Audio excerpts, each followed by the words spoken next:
Allahu Akbar. Okey.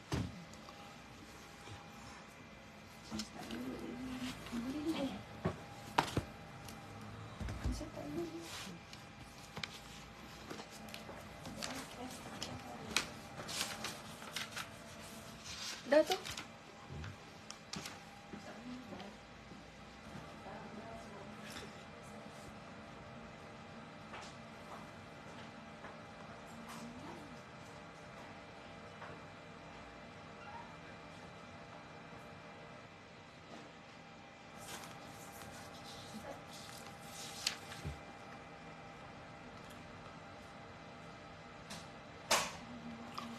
بسم الله الرحمن الرحيم. السلام عليكم ورحمة الله وبركاته.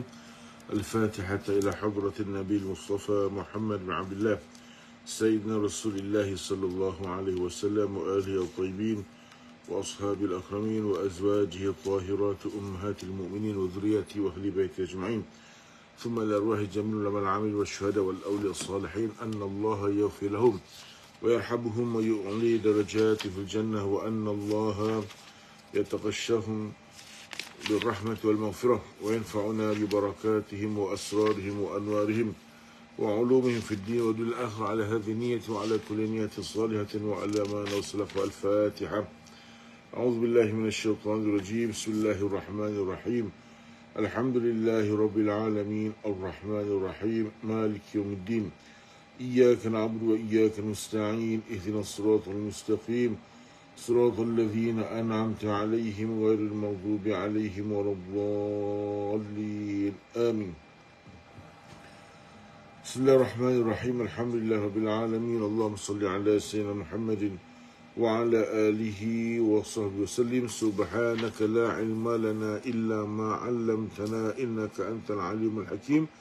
رب اشرح لي صدري ويسر لي أمري واحلل عقدة من لساني يفقهوا قولي.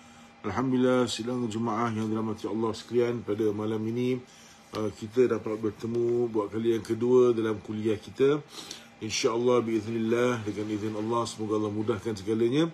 Kita dapat bertemu pada tiap-tiap minggu untuk saya bahaskan tentang hukum-hukum berkaitan dengan fiqh, dan juga saya nak menerangkan pada jemaah sekalian keindahan fiqhul islami, ya, keindahan ilmu fikih dalam Islam, yang mana mudah-mudahan kita nampak lebih jelas dan kita faham kecantikan Islam ini, ya. Macam mana fleksibelnya Islam, tidak begitu keras, ya. Bahkan Islam ada satu agama yang lembut, memudahkan, yang macam mana Nabi Muhammad SAW bersabda, utitu bil hanifiyati samhah, aku diutuskan oleh Allah untuk membawa satu agama yang mudah, yang banyak bertoleransi, ya. Jadi kita, ilmu yang paling tinggi di sisi Allah Subhanahu Wa Taala ialah ilmu tauhid ataupun ilmu usuluddin, yang mana ilmu ini adalah ilmu yang mengenal Allah Subhanahu Wa Taala, ilmu tauhid yang mengesahkan Allah Subhanahu Wa Taala. Yang kedua kita panggil ilmu syariah, iaitu ilmu fikih, ilmu bila kita dah kenal Allah dan beriman dengan Allah, macam mana cara kita nak mengabdikan diri kepada Allah, melaksanakan ibadah kepada Allah Subhanahu Wa Taala, dan kemudian baru ilmu-ilmu yang lain, ya. Jadi pada malam ini saya nak terangkan dalam fiqh saya ataupun kelas saya tentang fikih yang berkaitan dengan khilaf, ya. Sebab-sebab berlaku khilaf di dalam fikih. Kenapa Quran tu satu? 30 juz Quran yang sama kita baca, Quran yang sama kita pegang, ya. Seluruh dunia Islam. Hatta kalau orang cakap, kita dengar dalam hari ini ada kumpulan ataupun fahaman, ya. Contohnya fahaman Syiah sebagai contoh, ya. Fahaman Syiah pun dia pegang Quran yang sama. Bukan Quran yang lain, bukannya dia ada Quran tambahan ke, tak ada, kita tetap pegang Quran 30 juz yang sama macam kita, ya. Tapi masalahnya kenapa ada khilaf dekat situ? Bukankah Quran tu satu? Bukankah sumber hukum tu daripada Quran dan juga daripada Nabi Muhammad SAW sebagai satu, ya?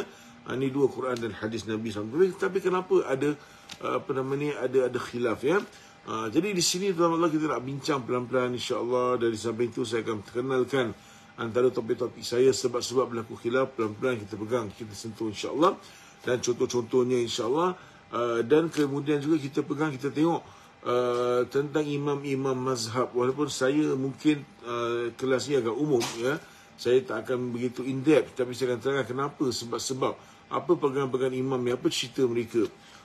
Imam Ahmad bin Hanbal, Imam Syafi'i, Imam Abu Hanifah, Imam Malik rahimahullah, ini semua kenapa, macam apa pegangan mereka dan apa cerita mereka, ya. Dan kemudian kita pergi satu persatu dan bab-bab yang seterusnya, right?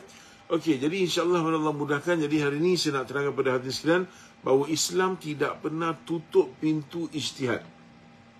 Ya, Islam tidak pernah tutup pintu ijtihad, ya, bahawa dalam zaman Nabi SAW, sahabat-sahabat juga berijtihad. Dan begitu juga Nabi Muhammad SAW, ada bab-bab yang dapat kita lihat kat sini, Nabi sendiri pun berijtihad. Biasanya, kalau ada sesuatu perkara, ya, kalau ada satu perkara yang berlaku bersama Nabi SAW, Nabi dia ajukan soalan. Nabi Muhammad SAW normally tidak akan terus jawab.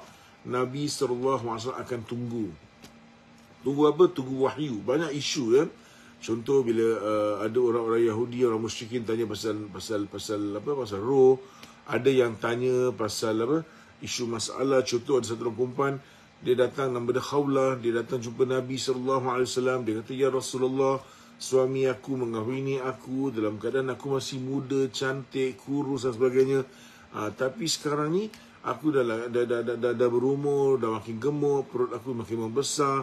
Dan sekarang suami aku telah ziharkan aku." Dia zihar, maknanya zihar ni amalan ataupun adat tak baik orang-orang Arab jahiliah, ya.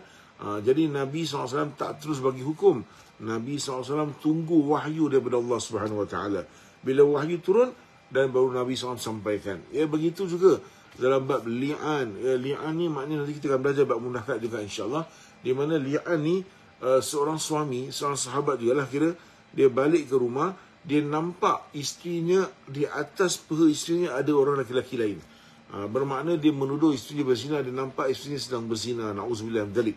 Jadi dia jumpa Rasulullah SAW. Jadi sahabat ni, bila depan Nabi SAW, sahabat cakap sangat beralas. Dia tak cakap, "Ya Rasulullah, aku nampak ada lelaki berzina dengan bini aku." Dia tak cakap macam itu. Dia kata dengan bahasa yang sangat cantik, sangat beralas depan Nabi SAW. "Ya Rasulullah, aku terdapati ada lelaki lain berada di atas peha isteri aku." Maksudnya sangat beralas dalam sahabat ni, ya. Maka Nabi SAW beritahu, "Aqimid dalil." Okay, aqimid dalil maknanya tunjukkan bukti, 4 orang saksi. Kalau tidak, okay, al-jaldah, maknanya 80 kali sebatan rotan. Tetapi dalam bab ni, sahabat-sahabat Nabi, Rasulullah SAW begitu, tapi sahabat ni pula kata, "Ya Rasulullah, kalau macam mana kita ni seorang lelaki, seorang suami, kita balik, kita nampak ada orang di atas peha isteri kita, kemudian kalau kita cakap dia berzina, kita kena 80 kali sebatan rotan. Kalau kita nak cakap dia berzina, kita kena cari 4 orang saksi. By the time kita cari 4 orang saksi, dia pun dah habis, dia pun dah lari, kemudian isteri kita hamil, kita kena tanggung anak yang bukan daripada benih kita." Maka Nabi SAW senyap. Yes, betul. Apa dia kata tu ada point. Maka Nabi SAW tak cakap apa-apa, Nabi tunggu wahyu. Sampailah wahyu turun dalam hukum li'an. Ya. Alladzina yu'luna min nisa'ihim tarawasu dari hukum dari hukum li'an. Allah SWT sebut dia kena bermula'anah. Bermula'anah. Okey, baik. Itu nanti bab lain. Saya sebagai contoh. Tapi ada juga bab-bab yang berlaku. Ada juga keadaan-keadaan yang berlaku di mana Rasulullah SAW tidak tunggu wahyu. Ada juga bab-bab yang berlaku Nabi SAW tunggu berijtihad. Nabi SAW tak tunggu wahyu, tapi Nabi SAW berijtihad. Ya. Contohnya tu lah, contohnya ya, dalam bab perang Badar. Ya, dalam bab perang Badar, bila mendapati tawanan-tawanan perang Badar ini, Rasulullah SAW berijtihad. Nabi SAW mengambil pandangan Sayyidina Abu Bakar As-Siddiq radhiyallahu anhu supaya tawanan-tawanan perang Badar ini kita tidak bunuh, tapi kita ambil manfaat daripada mereka, iaitu dia ajarkan baca kepada anak-anak orang Islam, ya. Ini yang disebutkan. Maka Nabi SAW pun setuju dan tidak bersetuju dengan pandangan Sayyidina Umar Khattab radhiyallahu anhu. Pandangan Sayyidina Umar Khattab mengatakan bunuh saja tawanan perang ini supaya tunjukkan keagungan Islam, kehebatan Islam. Maka Nabi SAW lebih cenderung pada pandangan Sayyidina Abu Bakar Siddiq. Jadi Nabi pun berijtihad kat sini. Ternyata lepas tu pandangan Sayyidina Umar Khattab lebih tepat. Ini yang disebutkan. Okay? Kedua, kita tengok Rasulullah SAW pernah memberikan izin kepada 3 orang supaya tidak ikut sama perang Tabuk. Ya, dalam perang Tabuk, Nabi SAW pernah ada 3 orang dalam Quran dan surah Taubah ada sebut cerita ni. Ya, Nabi dia minta izin yatakhallafu. Maknanya dia minta izin untuk tidak ikut perang, untuk di-excusekan. Maka Nabi SAW izinkan. Dan ini ulama kata ijtihad Nabi SAW, bukannya wahyu daripada Allah Subhanahu Wa Taala. Dan kemudian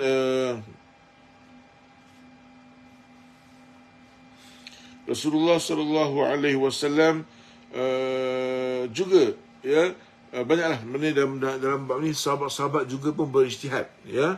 Sahabat-sahabat juga berijtihad.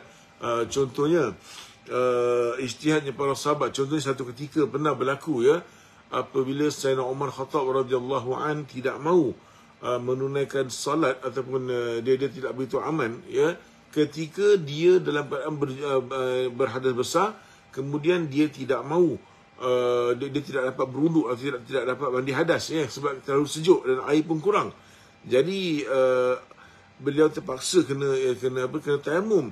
Ya, Ammar bin Yasir bertayamum dengan mengambil debu tanah tu, dia masuk di stand dalam tanah. Ambil pasir-pasir tu dilumurkan seluruhnya ke mana? Ke tubuh badannya, ya. Jadi apa yang berlaku pada dia itu ganti mandi hadas. Sebab kalau mandi hadas kena ratakan air ujung rambut sampai ujung kaki sampai sulit semua. Jadi bila tayamum pun dia buat benda sama. Tapi Umar Khattab kata tidak. Cukup dengan apa? Dengan muka dan kedua tangan, ya.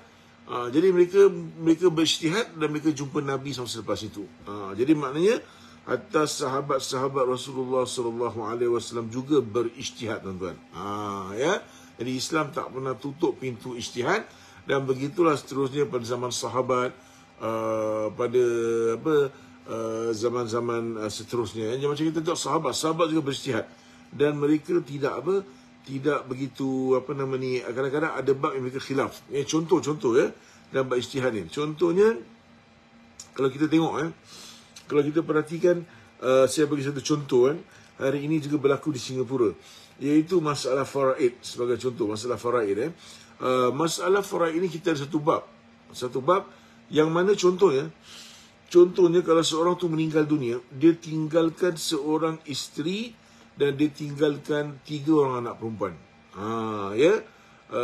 Berapa? Seorang isteri dan 3 orang anak perempuan. Kalau dari segi hukum, ya, seorang isteri itu dia dapat 1/8 sebab ada waris. Okey.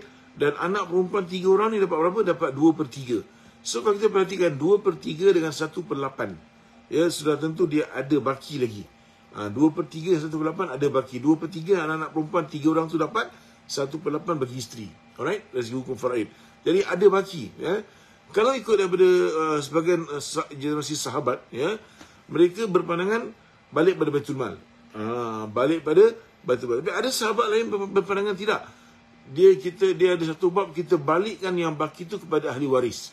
Ini bab kita panggil ar-rad. Rad tu maknanya kembalikan, pulangkan. Ni ada, ya. Jadi pada zaman sahabat mereka berkhilaf dalam masa sahabat berbeza pendapat. Dan pada zaman ulama-ulama kita, contohnya ulama-ulama mazahib, Imam Syafi'i berpandangan tidak, yang baki itu dia masuk pada Baitul Mal. Ini pandangan Imam Syafi'i secara umumnya, ya. Tapi Imam Abu Hanifah berpandangan tidak, dia balikkan semula kepada ahli waris, ar-rad. Jadi ini benda khilaf kerana ijtihad masing-masing berbeza. So bermakna ijtihad ni berlaku, dan Islam tidak pernah tutup pintu ijtihad. Okey, asalkan yang berijtihad itu sampai ke tahap layak berijtihad. Dia ada ilmu secara umumnya yang dia kena capai, yang dia kena mahir, ya. Kita orang-orang awam macam kita ni, macam saya ni, macam orang awam lah. Kira ilmu saya belum lagi sampai darjat boleh berijtihad. Ijtihad biar kasih pada ulama-ulama mujtahid. Dia kena faham Quran, dia kena faham ilmu alat, contoh ilmu nahwu, ilmu saraf, ilmu balaghah, contoh mesti kena mahir, ya, kena bagus, faham betul. Kemudian dia kena faham ilmu mantik, kemudian dia kena faham ilmu usul fiqh secara umum, ilmu mustalah hadis, ilmu sebab nuzul, ini semua kena faham, ya. Jadi dia betul-betul dapat betul-betul menguasai ilmu tersebut, maka dia dapat sampai darjat mujtahid yang paling minimum. Ya, ada macam-macam darjat mujtahid. Paling tinggi mujtahid mutlak. Mujtahid mutlak ni maknanya macam Imam Syafi'i, macam Imam Abu Hanifah, dia ada mazhab dia sendiri. Dia orang ada cara dia keluarkan, dia ada kaedah dia sendiri, dia ada metodologi dia sendiri. Itu kira level darjat mujtahid mutlak macam 4 mazhab ni, ya. Sebenarnya zaman dulu ada lebih daripada 4 mazhab. Kita ada Imam Laith, dan macam-macam lagi imam lah, ya. Tapi cuma mazhab Imam mazhab ini 4 ni saja yang dibukukan, yang murid-muridnya kendalikan dan luaskan, sebarkan mazhab ini, ya. Itu maksudnya. Jadi every level tu ada mujtahid dan sebagainya. Tapi macam ustaz-ustaz sekarang macam mana? Contoh macam saya, contoh macam ustaz-ustaz lain, ada yang sampai belajar peringkat master, ada peringkat PhD dan sebagainya, ya. Macam mana kan level ustaz-ustaz ni? Kita faham secara umumnya ustaz-ustaz hari ini, orang alim di mana-mana pun hari ini mungkin tak sampai darjat pada mujtahid, tetapi kita tolong sampaikan saja pandangan-pandangan mujtahid. Saya kalau ada satu masalah, saya akan cari dalam kitab, saya akan ada kemampuan untuk mencari dan untuk mengkaji. Kemudian saya akan sampai kepada jemaah pandangan-pandangan ulama-ulama mazahib, pandangan-pandangan ulama-ulama yang muktabar. Itu kita tolong sampaikan, tapi bukan daripada kita. Kita tolong sampaikan saja. Itu maksudnya, ya. Alhamdulillah. Okey. Jadi kita tengok secara ringkas, tuan-tuan, saya nak tengok tentang generasi sahabat, ya. Bismillahirrahmanirrahim.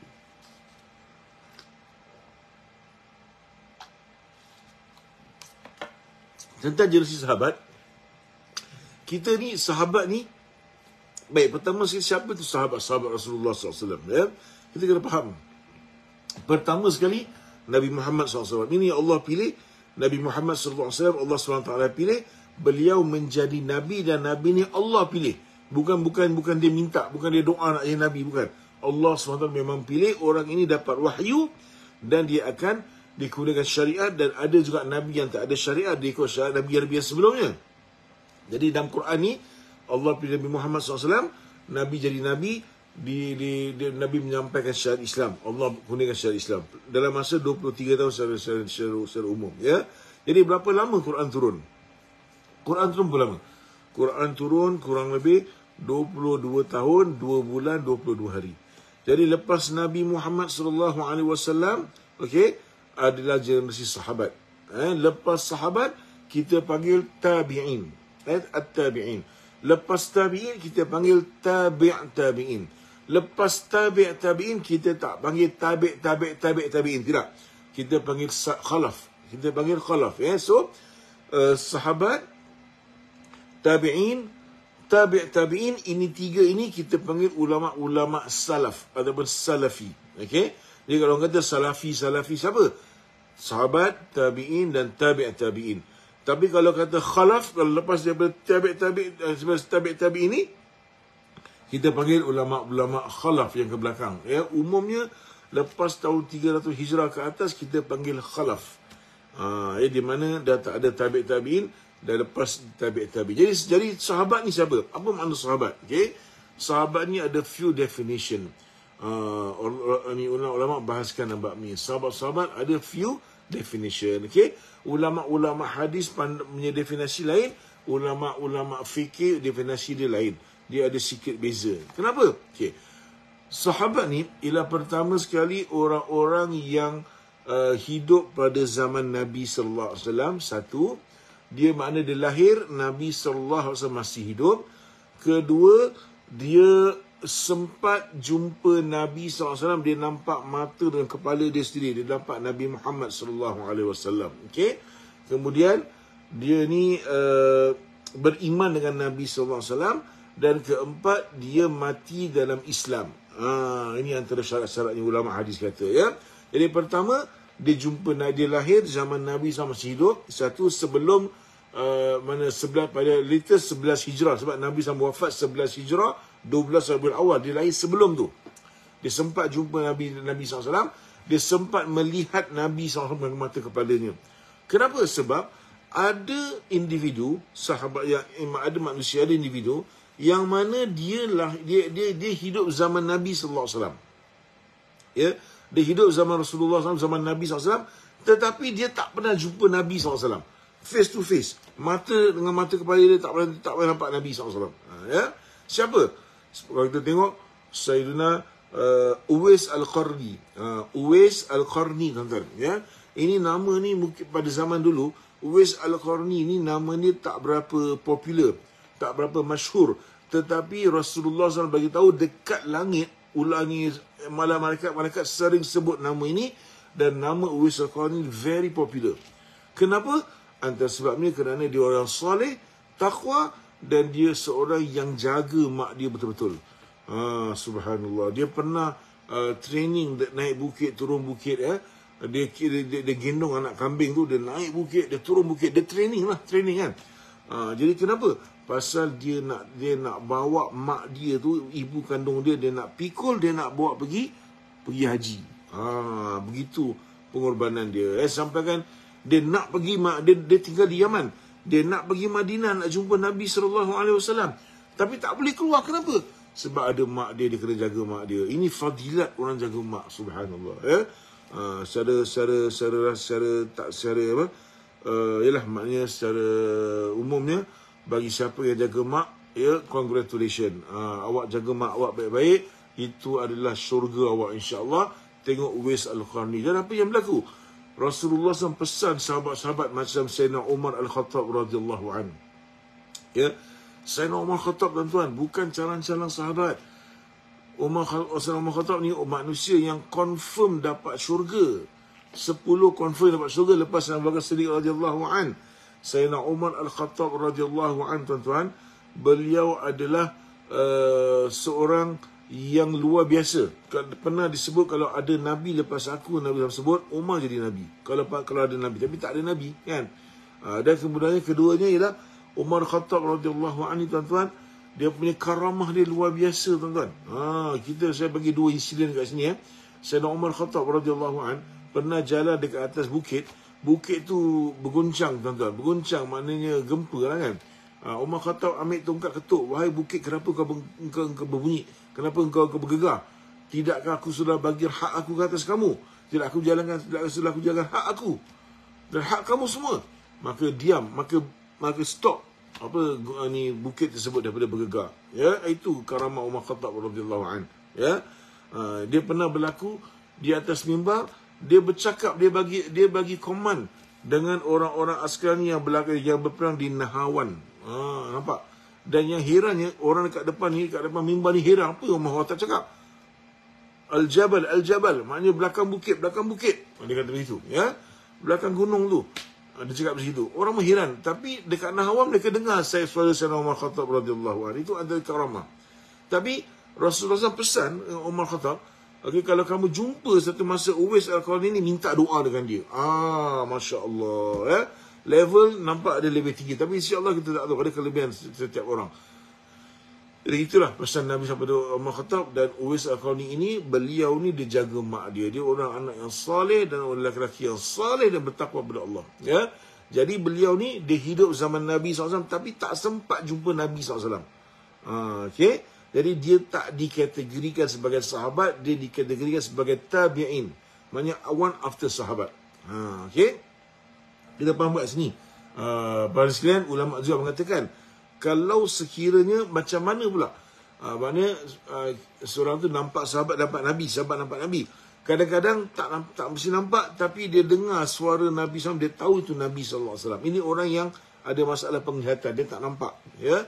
Sebab ada sahabat, mereka ni tak nampak. Mereka ada masalah penglihatan. Contohnya, seperti sahabat Sayyidina Abdullah bin Ummi Maktum radhiyallahu anhu. Dia tak nampak Nabi SAW, dia ada masalah penglihatan. Ya? Jadi dia dengar suara Nabi SAW. Walaupun dia tak nampak, tapi dia dengar, dia tahu kalau suara Nabi sebut, dia tahu itu Nabi Muhammad SAW. Ini pun kira sahabat. Masuk kategori yang kedua. Ya? Kemudian, beliau mestilah beriman kepada Nabi SAW dan mati dalam Islam.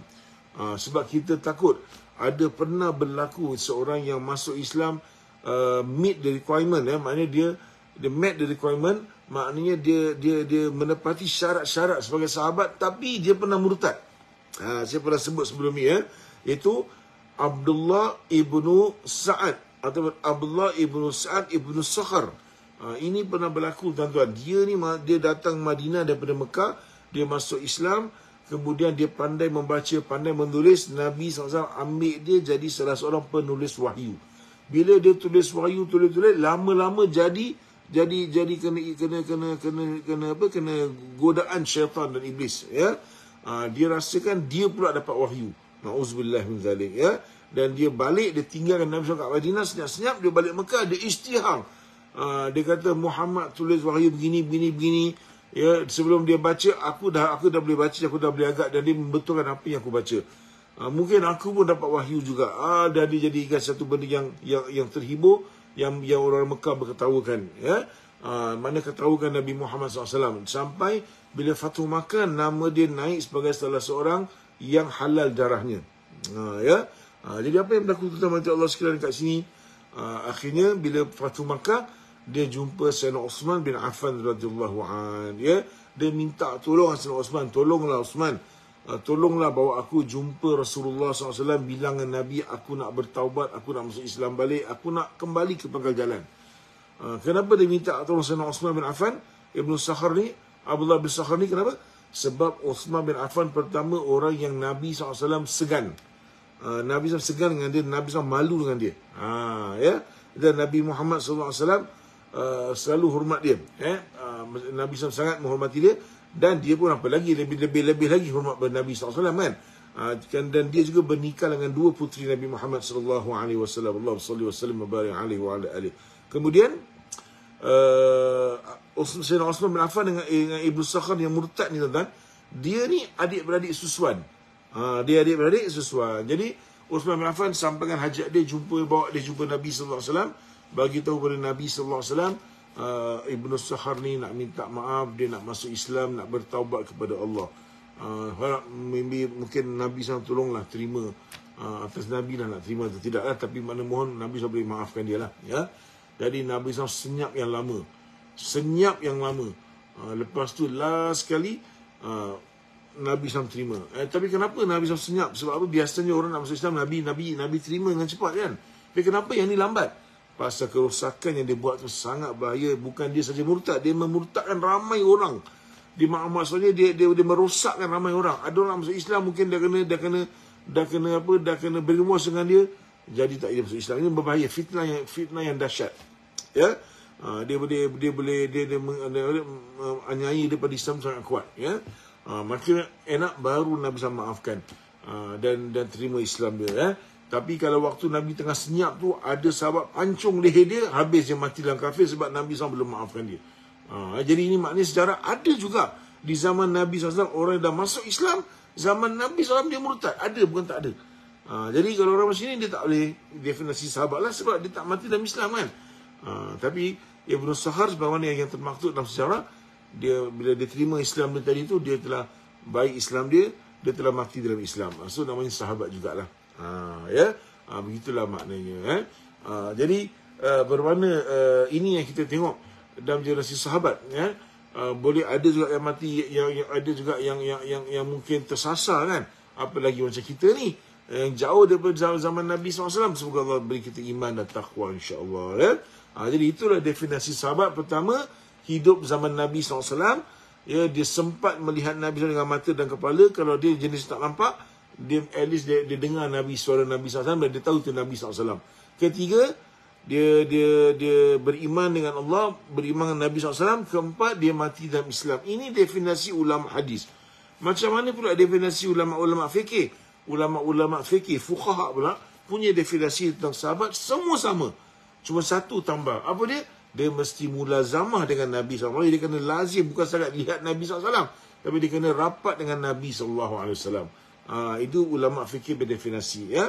Jadi ini antara dua definisi yang kita lihat maksud makna sahabat tadi tu, ya. Jadi saya nak katakan, tuan-tuan, sahabat ni macam-macam level, macam-macam kepakaran. Tak semua sahabat sama, tidak. Tidak bermakna satu sahabat, semua sahabat hafal Quran, tidak. Bukan semua sahabat hafal Quran. Ada sebahagian sahabat hafal Quran. Dan bukan semua sahabat yang mahir Quran, bukan. Ada setengah-setengah sahabat yang memang bidang mereka bidang Quran. Contoh, ya, bidang Quran pun macam-macam. Ada bidang qiraat, ada bidang memahami lebih dalam tentang nahwu dan saraf dan juga balaghah, ya. Ada yang mahir dalam fikih sebagai contoh. Sebagai contoh tuan-tuan, sebagai contoh, Nabi SAW pernah sebut ambil Quran, belajar Quran daripada 4 orang sahabat. Siapa? Pertama Abdullah bin Mas'ud. Kedua Salim Maula Rasulullah SAW, bekas hamba Rasulullah SAW. Ketiga ialah ketiga ialah Ubay bin Ka'ab. Keempat ialah Muaz bin Jabal radhiyallahu. 4 orang ni. Okey, jadi Abdullah bin Mas'ud, nanti saya akan terangkan Abdullah bin Mas'ud ni siapa tuan-tuan, ya. Abdullah bin Mas'ud ni, beliau ni adalah dia ada mazhab dia sendiri. Ada cerita pasal dia, dan dia seorang sahabat yang faqih tuan-tuan, yang faham Quran, ilmu dia mendalam. Pasal apa? Dia sangat rapat dengan Nabi SAW. Orangnya tak tinggi, orangnya rendah. Dalam riwayat, dalam sejarah kata, kalau Nabi SAW dengan para sahabat yang tinggi-tinggi, kalau duduk tuan-tuan, Abdullah bin Mas'ud kalau berdiri, lebih kurang sama. Maknanya orangnya tak tinggi, kaki dia tu halus, kurus orangnya, ya. Pernah satu ketika Abdullah bin Mas'ud radhiyallahu an, dia pernah panjat pokok tamar, ya, pokok tamar dia pernah panjat. Sahabat-sahabat daripada bawah ni nampak dia punya betis dia yang halus, ya. Sahabat-sahabat geli hati, tertawa, bukan sengaja nak ejek je, ketawa, geli hati lah, pasal halus dia punya apa nama ni, betis dia, ya. Maka Nabi SAW tegur, jangan kamu ketawakan betis yang halus. Ketahuilah semuanya betis yang halus, betis ini yang akan berada dalam syurga Allah Subhanahu Wa Taala. Itu Abdullah bin Mas'ud radhiyallahu anhu, ya. Jadi beliau ni dia tukang khidmat dengan Nabi sallallahu alaihi wasallam. Dia khidmat dengan Nabi SAW, dia bagi, kalau Nabi SAW nak siwak, dia berikan siwak. Nabi SAW nak pegang apa-apa, dia berikan. Dia mana-mana pun ikut Nabi SAW. Sebab tu ilmu dia mendalam. Ilmu dia dalam Quran pun mendalam. Dia ada qiraat dia sendiri, dan dia ada qiraat yang diambil daripada beliau, dan dia ada mazhab dia sendiri. Yang pernah ada cerita pada zaman Sayyidina Uthman bin Affan, dibakar mazhab beliau. Ini ada cerita, nanti lain kali saya cerita. Topik lari nanti, Okey, satu Abdullah bin Mas'ud. Siapa lagi? Ubay bin Ka'ab. Ubay bin Ka'ab ni bukan calon sahabat, dia orang Madinah tuan-tuan, ya. Dia orang Madinah. Ada yang mengatakan dia ada hubungan yang kuat dengan orang Yahudi. Pasal dia orang Madinah ni, sebelum Islam, dia orang rapat. Dia orang macam keluarga, macam kita orang Melayu dekat Singapura ni. Kadang-kadang ada di antara kita yang ada hubungan baik dengan orang Cina sebagai contoh. Kan macam gitulah. Dia rapat dengan orang Yahudi, ada keluarga angkat dan sebagainya, ya. Sampailah dapat Islam masuk, Jadi Ubay bin Ka'ab ni, dia punya bacaan bagus, suara dia pun sedap, ya. Bacaan dia pun bagus. Jadi Ubay bin Ka'ab radhiyallahu anhu tuan-tuan, beliau ni pernah satu ketika, ini ada orang tanya, Ustaz, apakah hukum, ya? Apakah hukum kalau kita tengah semayang, mak kita panggil kita? Jawapan dia, siapa pun panggil kita kalau kita tengah semayang fardu, tak boleh batalkan, ya. Kecuali yang panggil satu orang saja. Siapa? Rasulullah SAW, ya. Ini ada cerita. Pernah satu ketika Sayyidina Ubay bin Ka'ab dengan Rasulullah SAW, dan Nabi SAW panggil dia, ya Ubay. Ubay tak jawab. Ya Ubay. Ubay tak jawab, ya. Lepas tu Ubay bin Ka'ab datang jumpa Nabi SAW. Maksudnya tadi tu, ma man'aka an tujibani, apa yang menghalang kamu hai Ubay untuk menyahut panggilan aku? Maka Ubay bin Ka'ab jawab, ana kuntu fi shalah ya Rasulullah, saya tadi dalam keadaan bersolat ya Rasulullah, ya. Maka Nabi jawab, alam tasma' qaul Allah Ta'ala, ya ayyuhallazina amanu istajibu Allah wa rasul idza da'akum. Wahai orang beriman, kamu pernah mendengar wahai Ubay firman Allah Subhanahu Wa Ta'ala, wahai orang beriman, maka jawablah seruan Allah dan Rasul jika Allah dan Rasul memanggil kamu, ya. Tidak kamu dengar seruan ni wahai Ubay, ya. Maka dari situ Ubay faham, ya. Lepas tu bermakna kalau siapa pun kita tengah semayang orang panggil tak boleh jawab kecuali Rasulullah sallallahu alaihi wasallam. Itu cerita dia. Jadi Ubay bin Ka'ab ni, dia punya ilmu tentang Quran mendalam, ya. Apa lagi? Siapa lagi? Muaz bin Jabal. Muaz bin Jabal pun ilmu Al-Quran dia mendalam, dia hafal Quran, dan dia bukan sahaja hafal, dan dia juga mendalami hukum-hukum sampai Nabi SAW hantar dia pergi Yaman, ya. Ada pula sahabat yang kita tak yang mungkin Quran ni bagus tapi suara sedap. Contoh siapa? Contohnya Bilal bin Rabah radhiyallahu an. Contohnya Abu Musa al-Ash'ari radhiyallahu an, ya. Abu Musa al-Asy'ari suara dia sedap. Dalam satu riwayat Nabi SAW puji suara dia. Masya Allah. Dia kata, laqad utita mizmaran min mazamiri ali Daud. Kamu ni telah dikurniakan oleh Allah seruling daripada seruling keluarga Nabi Daud AS. Ini Abu Musa al-Asy'ari radhiyallahu anhu, hebat, sahabat yang warak dan sebagainya, ya. Ada juga sahabat yang sedap, contohnya Bilal bin Rabah, dia punya suara kalau melakukan azan sangat lunak, ya, dengan penuh keikhlasan. Pernah satu ketika, tuan-tuan, cerita sikit, pernah satu ketika ada sahabat-sahabat, ada golongan ni minta Nabi SAW tukar Bilal, maknanya tukar azan. Kita nak recommend satu lagi muazzin, ganti Bilal bin Rabah radhiyallahu anhu. Rasulullah SAW tak berapa fancy this issue, suggestion, Nabi tak berapa fancy, tetapi tak boleh kan orang mendesak sangat Nabi SAW bagi. Okey, bagi, tak apa. Jadi akhirnya satu kali orang lain yang azan, bukan bisa Nabi bin Rabah radhiyallahu anhu azan. Bila dah habis tu, Jibril AS datang jumpa Nabi SAW. Ya Rasulullah, apa hari ni korang tak semayang ke? Tak semayang ke? Semayang, kita semayang tadi. Semayang, habis tak ada azan ke hari ni? Azan, kita azan tadi. Ya ke? Kenapa kita dekat langit tak dengar apa-apa pun? Biasanya kita dekat langit dengar azan, tapi hari ni tak dengar azan sampai kat langit. Maknanya apa? Bilal bin Rabah, Sayyidina Bilal bin Rabah radhiyallahu anhu, bila dia azan, menembusi sampai aras, sampai langit, tuan-tuan. Malaikat dekat langit berdengar. Tapi that day bukan dia azan, dia tak dengar sampai kat langit. Subhanallah. Ya.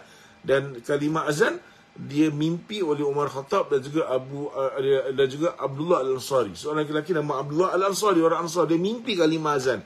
Jumpa Nabi SAW, Nabi sebut, Nabi mengiktiraf. Dan kemudian Nabi SAW suruh ajarkan kalimah azan ni kepada siapa? Kepada Sayyidina Bilal bin Rabah radhiyallahu anhu, sebab dia suara lebih lunak. Ini sahabat. Siapa lagi?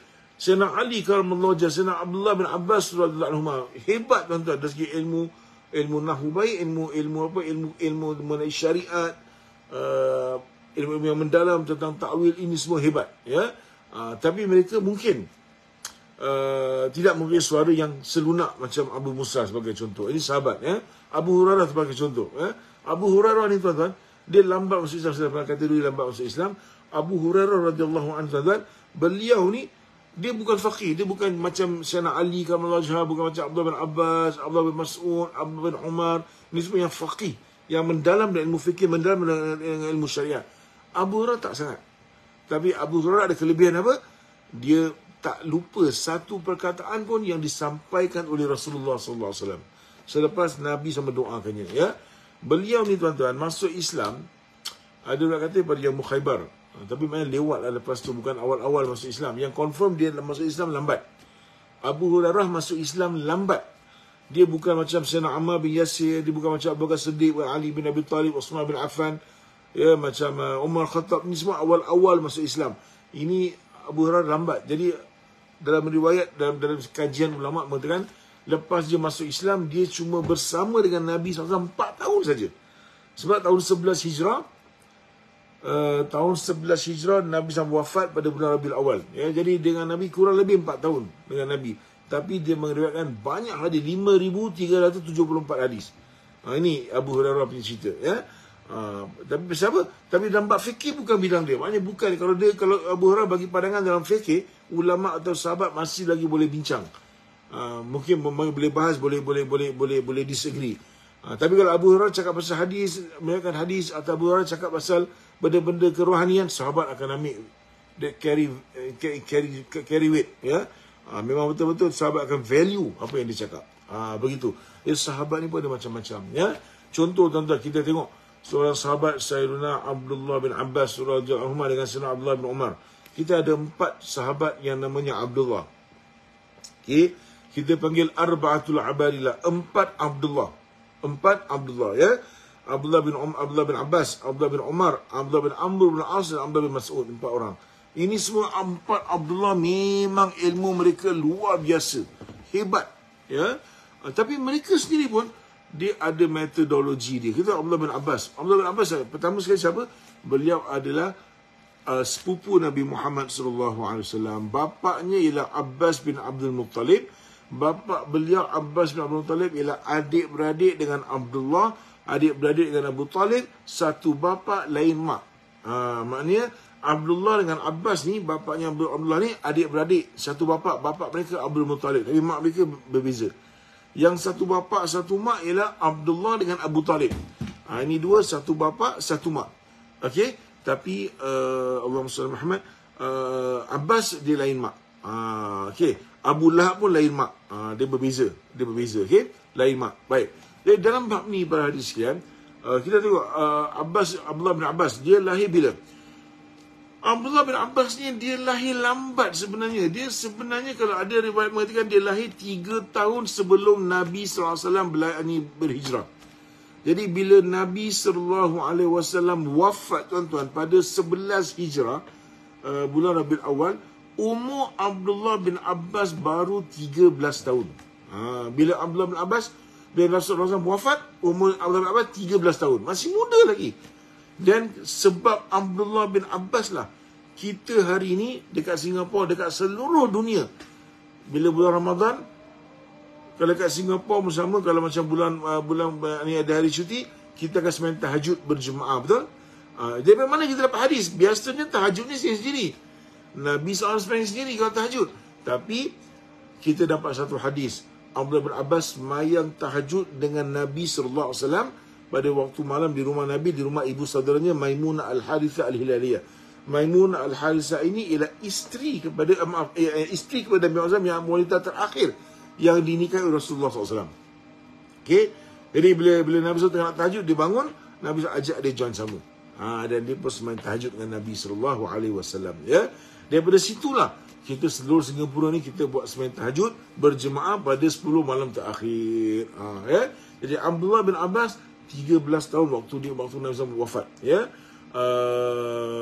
Beliau ni seorang sahabat yang pakar dalam ilmu fikih dan juga ilmu takwil. Ilmu takwil ni apa?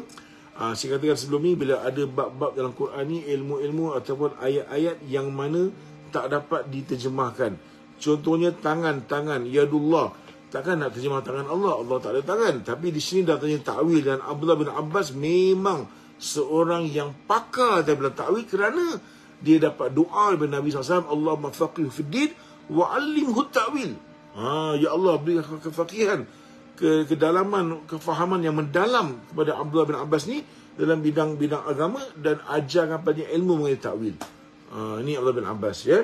Dan juga ada few kontroversi lah dalam fatwa Abdullah bin Abbas, ya. Antaranya antaranya Abdullah bin Abbas ni dengan Abdullah bin Umar. Contoh Abdullah bin Umar ialah anak daripada Umar Khattab radhiyallahu anhu. Saya nak bawa perbandingan, ya. Abdullah bin Umar ni beliau ialah anak daripada Sayyidina Umar Khattab radhiyallahu anhu. Beliau pun lahir selepas Nabi SAW, ataupun ketika awal-awal Nabi SAW diangkat menjadi Nabi. Dan dia masuk Islam dengan bapaknya, itu jam dia masih kecil lagi. Ya. Dan dia mulazamah dengan Nabi SAW. Dia meriwayatkan 1,600 hadis. Kurang lebih. Ya. Kurang lebih lah. Baik. Jadi beliau dekat dengan Nabi SAW. Dan beliau waktu perang Badar, umurnya sekitar 13 tahun. Waktu perang Badar. Maknanya tahun 3 Hijrah, tahun 2 Hijrah tu, ya. Beliau umur sekitar 13 tahun. Ya, 13 tahun. Jadi pada waktu itu beliau minta dia nak join perang Badar, tapi tak diberi keizinan kerana terlalu muda. Sama juga bila nak pergi perang Uhud, selepas tu beliau juga tak diizinkan sebab umurnya baru 14 tahun. Ini Abdullah bin Umar. Dia macam Ibn Abbas juga, umur tak berapa jauh lah. Dan pada perang Khandaq, pada tahun kurang lebih selepas itu, perang Khandaq, beliau diizinkan join perang Khandaq sebab agak dah besar. Ini Abdullah bin Umar. Dan beliau punya style ni, ya, beliau tidak akan buat kalau Nabi SAW tak buat. Apa yang Nabi SAW buat, dia akan buat. Itu Abdullah bin Umar radhiyallahu anhu punya style. Sampaikan kita hari ini mazhab Syafi'i, kita sembahyang, kita baca doa iftitah, betul? Sebelum baca Fatihah, kita baca doa iftitah. Allahu akbar kabira, walhamdulillahi katsira, wa subhanallahi bukratan wa asila, sampai habis, ya. Sebenarnya ada Arab Badui baca dan Nabi SAW tegur. Siapa yang baca? Arab Badui kata, saya Rasulullah, saya baca nak puji Allah dalam sembahyang asar, ya. Maka Nabi SAW sebut, waktu kamu baca tadi tu futihatis sama, dibuka pintu langit nak menghadap kalimat tersebut. Abdullah bin Umar kata apa? Ma taraktuhunna ba'da ma sami'tu Rasulullah SAW yaqulu hadha. Aku tak pernah tinggalkan doa iftitah selepas aku mendengar sendiri tentang fadilat yang disebut Nabi SAW dalam doa iftitah tadi tu.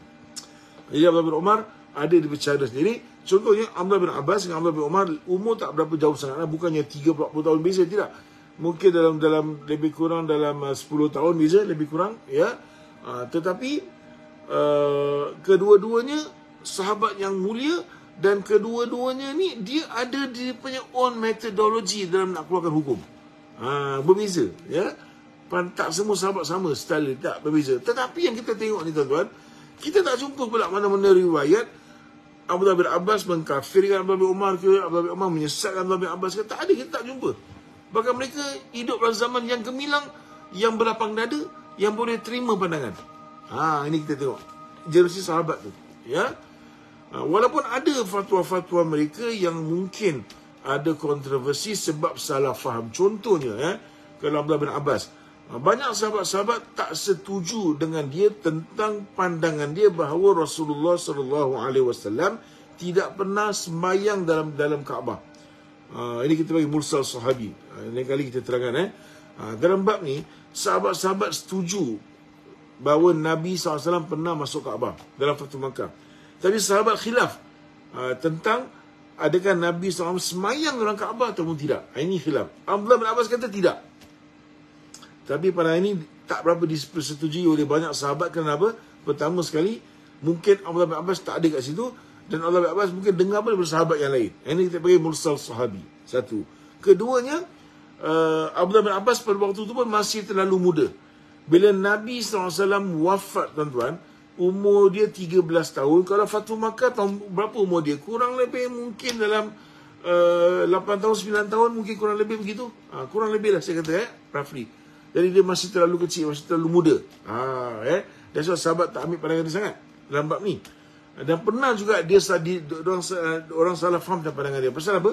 Contohnya, bila dalam Islam ni, Nabi SAW pernah menghalalkan nikah mut'ah. Pernah.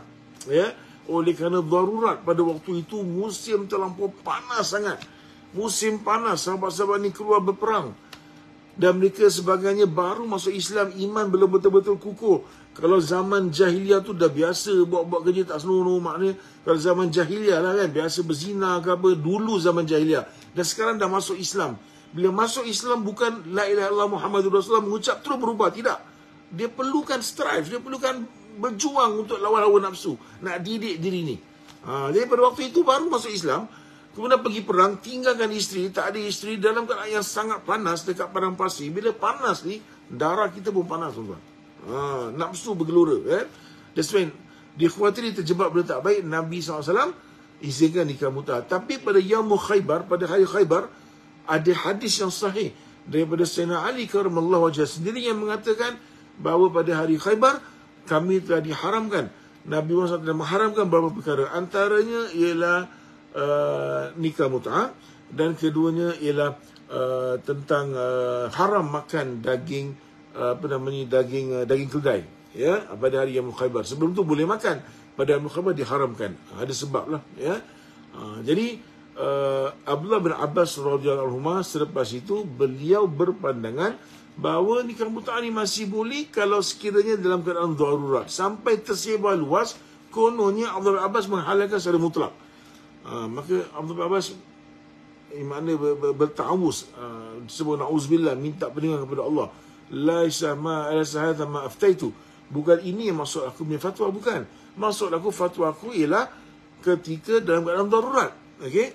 Kemudian ulama kata, kenapa dia berfatwa macam itu? Kemungkinan dia tak jumpa hadis yang Nabi SAW sebut tentang haram tu. Itu jam dia masih kecil lagi. Dia masih kecil itu jam, ya.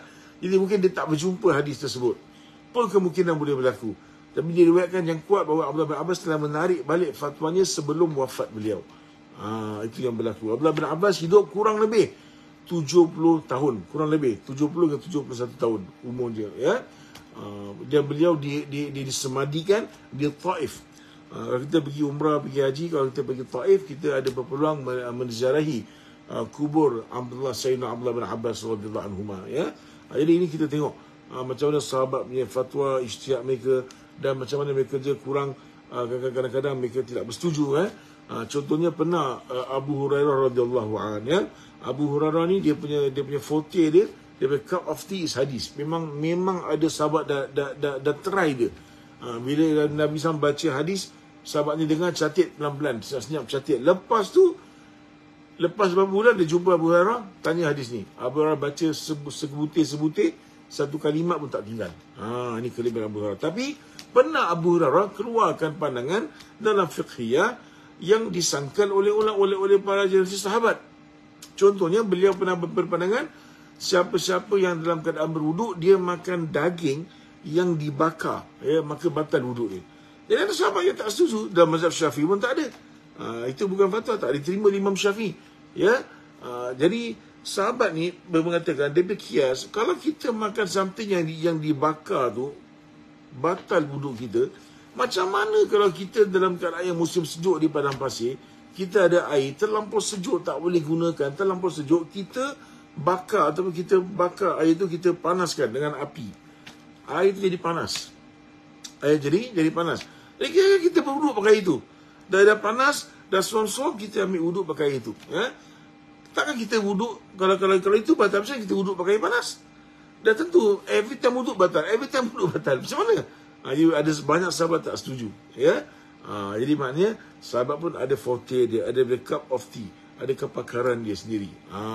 Ya, begitulah maksudnya. Jadi walau macam mana pun, ulama-ulama ambil kuat, mereka berpegang kuat dengan fatwa sahabat, di mana mereka boleh bahaskan lagi lah, dia bukan terus hukum, dia jadi satu pandangan yang kuat. Macam Imam Malik nanti saya akan terangkan, Imam Malik betul-betul pegang kuat. Kalau sahabat-sahabat dekat Madinah pegang tu benda, buat tu benda, jadi satu hujah dalam dia punya mazhab. InsyaAllah kita akan sentuh nanti bila dapat Imam Malik, ya. Begitulah maknanya tuan-tuan. Jadi yang penting sahabat-sahabat pun beza pandangan dalam masalah fikir. Macam mana saya tunjukkan tadi, Umar Khattab dengan Ammar biasa beza pandangan, tapi mereka boleh sembahyang sama-sama, mereka boleh bersama-sama dengan Nabi SAW, mereka bersatu hati. Begitulah maknanya, ya. Alhamdulillah, insyaAllah masa mencemburui kita tuan-tuan, dah pukul 8.45, diam tak diam dah hampir 1 jam, ya. Jadi saya berhenti sini dulu, insyaAllah minggu depan saya akan sambung. Okey, saya akan sambung dengan bab yang kedua. Jadi tuan-tuan baca Allah sekalian, sini ada soalan yang disampaikan, ya. Okey.